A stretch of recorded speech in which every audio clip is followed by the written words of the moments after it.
Hi guys! Welcome sa isang magulong desk update and we have Happy Mail. Tanan! Actually, nabuksa ko na siya. Gusto ko lang ipakita sa inyo.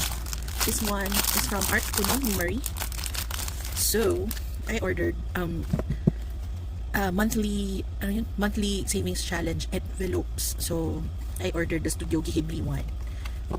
So, ito siya. So, January, yung February, nilagay ko na sa sa binder ko. Wala na akong plano kumuha pa ng isa pang binder for this. So, yung gagawin ko, ilalagay ko na lang yung per month sa isang sinking binder ko. Tapos, i-raffle ko kung saan mapupunta yung allotted money. So, ang cute, diba? Plus, meron akong freebie. So, thank you, Art Kuno ni Marie. Wait, yan. So, February.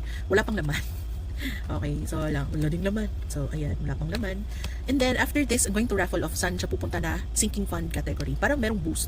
So, this should total 1,000. Alright. Next, ayan. So, parang siyang passbook. Actually, plan ko siya gagamitin sa mga 1 month ahead ko na-save ko na para matrack ko kung saan sila napunta. So, ayan. Date, income, expenses. So, parang yung sa checkbook dati, 'di ba? So yun yung amount total at saka natirang balance. So baka per page may isang bill. 'Di ba? Parang nakakaaliw. Ang cute, 'di ba? Finally, I have play money. It's from Mahiwaga. All right. So hindi ko na saan yung So yan, puro 1,000s yung inano ko. Ayan, makapal siya. Okay. Ano ba? Ayan. Makapal siya, para siyang dalawang pilok. Makapal siya. Republika ng laruang salapi. That's so cute. Diba? Ang cute naman yun.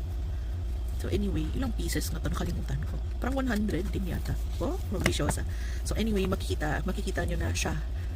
Hopefully, sa mga future cash stuffings. Alright. Magko-condense. Mag-play money muna ako.